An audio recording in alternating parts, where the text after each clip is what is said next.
ha pedido el amigo colega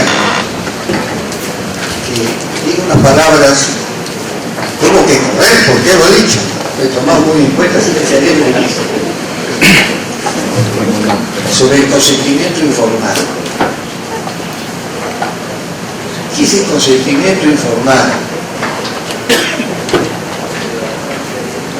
Yo diría que es un síntoma de lo que está ocurriendo actualmente en el derecho.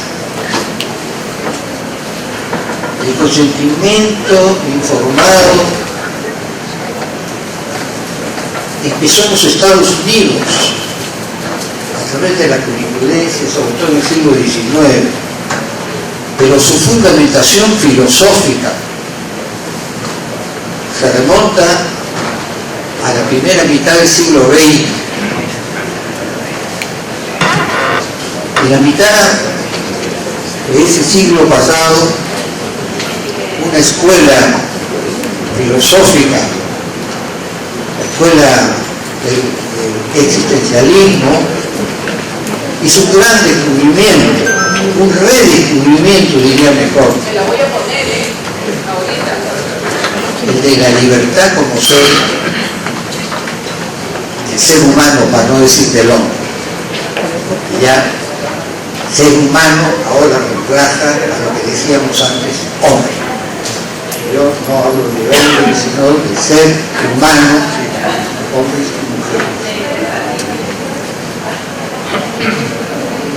Este grupo famoso de filósofos, Sartre, Heidegger, Marseille, Subiri, recogen un poco lo que ya se había venido produciendo antes, a través de Kant, Fichte, sobre todo de Kierkegaard, a mitad del siglo XIX. Apareció la palabra libertad. Pero por muchos años no hemos sabido qué cosa es la libertad, como tampoco hemos sabido qué es la dignidad. Ha costado mucho trabajo fijar esos términos. ¿A qué realidad responde la libertad y la dignidad? Esta escuela se dedica justamente, recogiendo, como digo, los antecedentes de la historia. La libertad aparece bajo el término de libre albedrío en el cristianismo. Por eso hablo yo de redescubrimiento, porque realmente el cristianismo, a través del llamado libre albedrío, descubre la libertad. Porque para pecar o ser virtuoso hay que escoger y hay que ser libre. Así que ya estaba ahí el concepto, pero que la filosofía no lo recoge, pero sí lo va desarrollando a través del tiempo. En la mitad del siglo XX cambia la historia de la humanidad. Casi vivimos un segundo renacimiento, porque se descubre lo que es el ser humano. Y esto no es revolucionario. Saber que el ser humano no se le define por la razón, como nos enseñaron en los colegios, en las universidades. Cuando yo preguntaba qué es el hombre, decían que es un ser racional.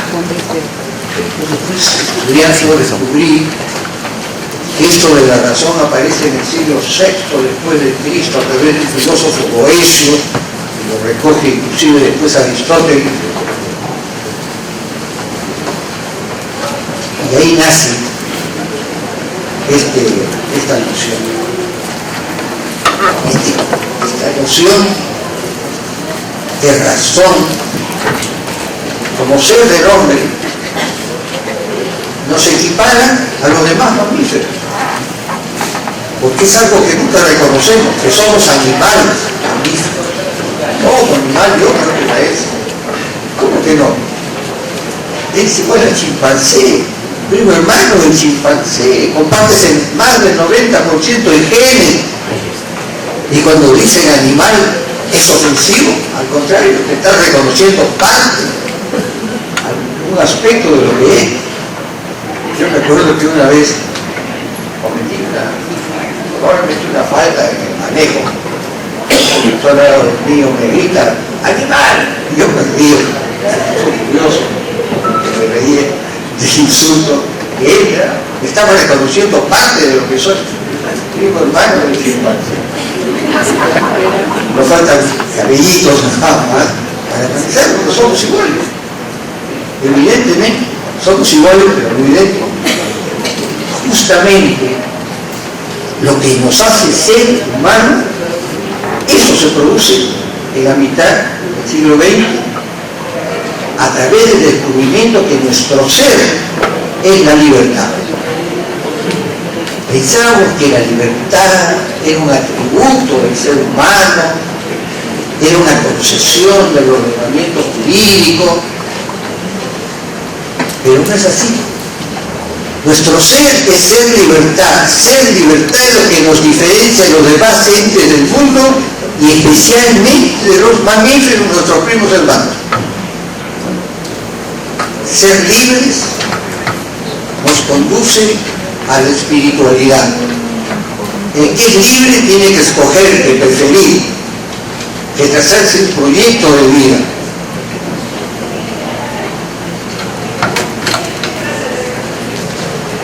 La libertad, pues, nos conduce al mundo de los valores, que es el mundo del espíritu. Hablar de libertad es referirse a la espiritualidad. Hablar del espíritu es referirse a la libertad, porque el espíritu solo reside en los seres humanos, precisamente porque somos libres y sabemos escoger entre el bien y el mal, entre la justicia y la injusticia, entre la utilidad y la inutilidad. Ningún animal es capaz de valorar. Somos los únicos seres estimativos que valoramos. Entonces, a partir de esta primera mitad del siglo XX, cambia la visión sobre el ser humano. ¿Es esto importante o no? Por supuesto. Y obliga a todas las ciencias humanas ya no pensarnos como un sujeto dotado de razón, porque razón la tienen evidentemente los otros mamíferos, razón la tiene el chimpancé, tiene psiquismo, mi perro tiene psiquismo, mi perro tiene los mismos órganos que yo, mi perro tiene una inteligencia elemental, asociativa, esa inteligencia asociativa que es la más elemental, mi perro tiene una sensibilidad, una emotividad extraordinaria. Cada vez que llego, se para con las dos patas, que su abrazo me lame, me da un beso, agita la cola intensamente a gran velocidad, como la velocidad que tengo hoy acá. Y entonces, además, tiene voluntad. Sí, también es así. Entonces, ¿y qué nos distinguimos de mi perrito? No por lo psicomáticos que somos, psicosomáticos que somos, sino por la libertad. La libertad es lo que nos hace ser seres humanos. Pero bien, decía que el consentimiento informado es un síntoma de la libertad. Recién tenemos que informar y pedirle consentimiento a los demás, porque lo reconocemos libre. Antes los médicos nos metían al quirófano, nos operaban, invadían nuestro cuerpo y ni nos informaban, ni menos pedían nuestra licencia. Absolutamente. El mundo está cambiando. El consentimiento informado, a partir del reconocimiento del ser humano como un ser libertad, avanza en el mundo.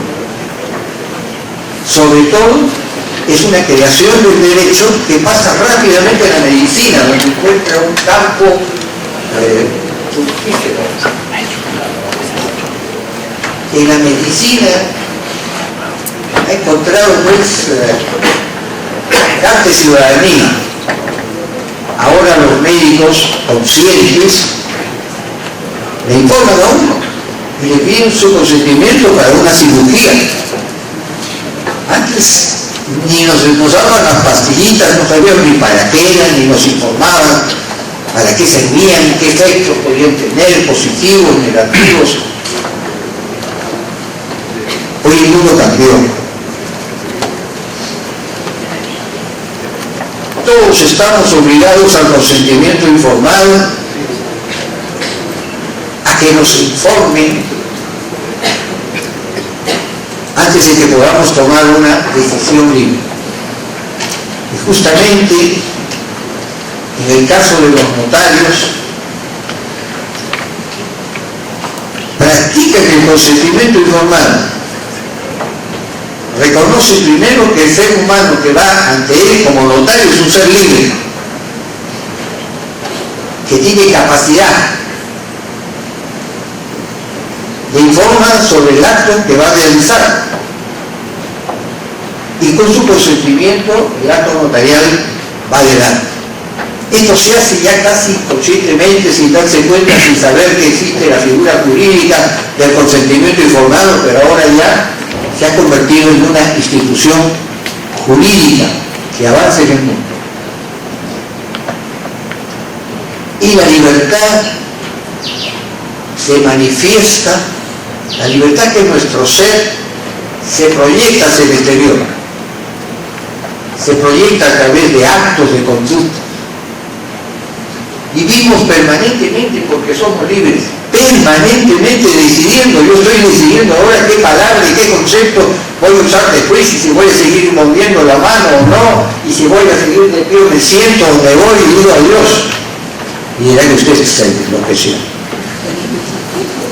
Pero precisamente yo estoy decidiendo lo que voy a hacer. Nadie lo conoce, nadie sabe que estoy decidiendo, porque es mi mundo interior. Pero lo que decido lo van a conocer después y van a descubrirlo a través de mis actos. ¿Saben qué voy a hacer ahora? Lo que he decidido y que ustedes no saben qué voy a hacer.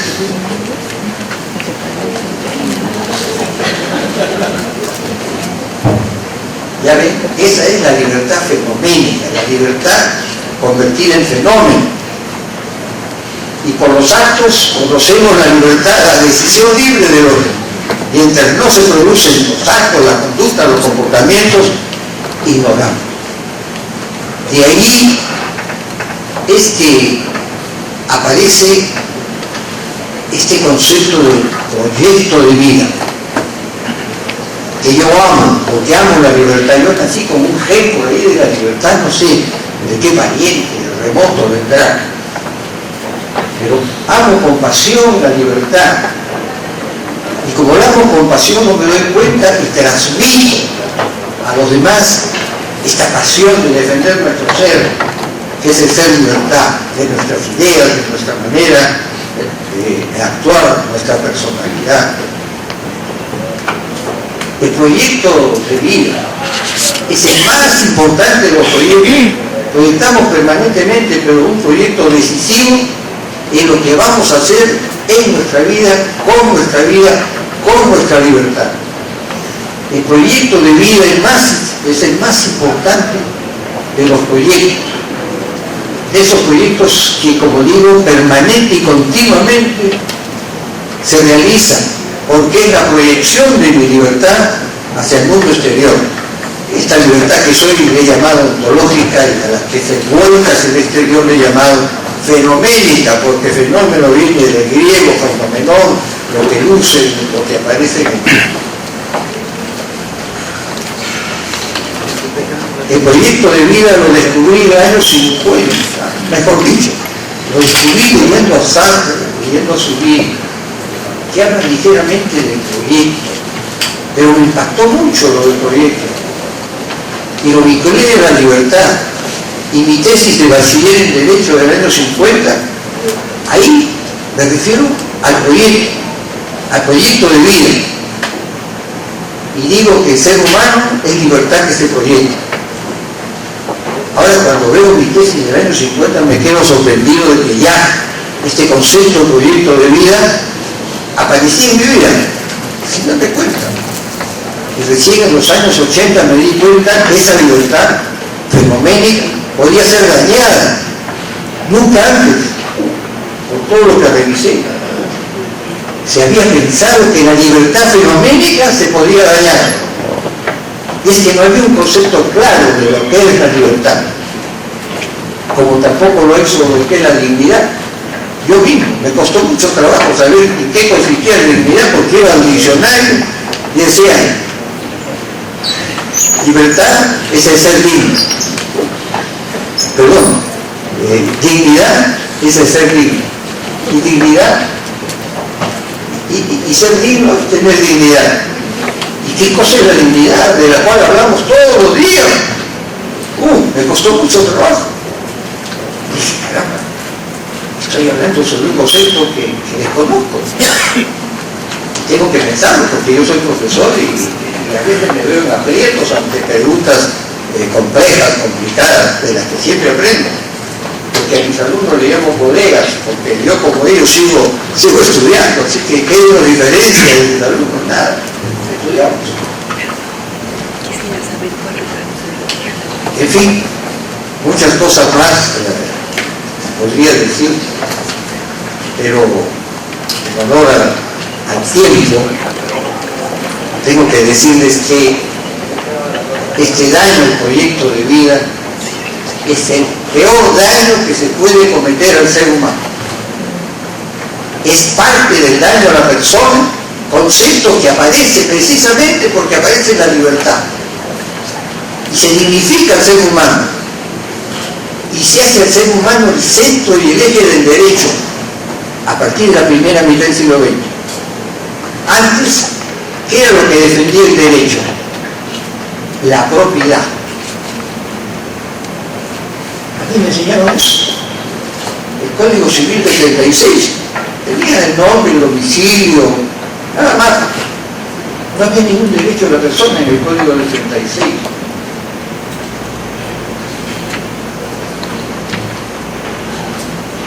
Este concepto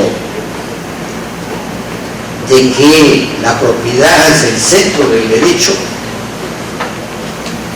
está en el Código francés de 1804. La propiedad es absoluta, inviolable y sagrada. Caramba. Eso no lo dice el ser humano, qué raro, pero sí de la propiedad. Esta concepción individualista, patrimonialista, es la que hemos querido superar a través del Código de 1984. Una concepción personalista del derecho. Que el derecho defiende la libertad. A mí me enseñaron que la finalidad del derecho era la justicia. No. La justicia es un instrumento y un medio para que cada uno de nosotros, siendo libres, podamos vivir como seres libres. La justicia es un instrumento indispensable para que cada ser humano tenga oportunidades y no hayan sectores de la población carentes de oportunidades y que tengan que rebuscar en la basura para encontrar sus alimentos. Justicia significa oportunidad para todos. Y el ser libre necesita de las oportunidades para desarrollarse. Por eso la justicia es un instrumento básico, fundamental, para que el derecho defienda lo que somos, seres libres, para que cada uno pueda realizar su vida, su proyecto de vida, como lo ha planeado, como lo ha deseado, como lo quiere. Por eso es que amo la libertad. Porque me amo a mí mismo, y amando a mí mismo, amo a los que son iguales a mí mismo, pero no idénticos. Eso es otra cosa interesante sobre la dignidad. Me escapé por ahí, me fui a otra cosa, pero vuelvo. Descubrí, no sé si estoy equivocado, obviamente, que la dignidad reposaba sobre dos nociones. Ser digno, se tiene dignidad, primero, porque el ser humano es libre, es el único ente del mundo que es libre. Y segundo, porque es idéntico a sí mismo. Todos somos iguales, pero no hay dos seres iguales, dos seres humanos idénticos. Es curioso. O sea que cada uno es una pieza única un ser singular, respetable. No hay dos seres humanos idénticos, ni los mellizos univitelinos, ni los gemelos univitelinos. Entonces la dignidad se sustenta, la dignidad del ser humano, y que es un ser libre, lo que le da un nivel superior a los demás entes del mundo, y que es idéntico a sí mismo, lo que lo hace singular, único, respetable. Muchísimas gracias por su paciencia.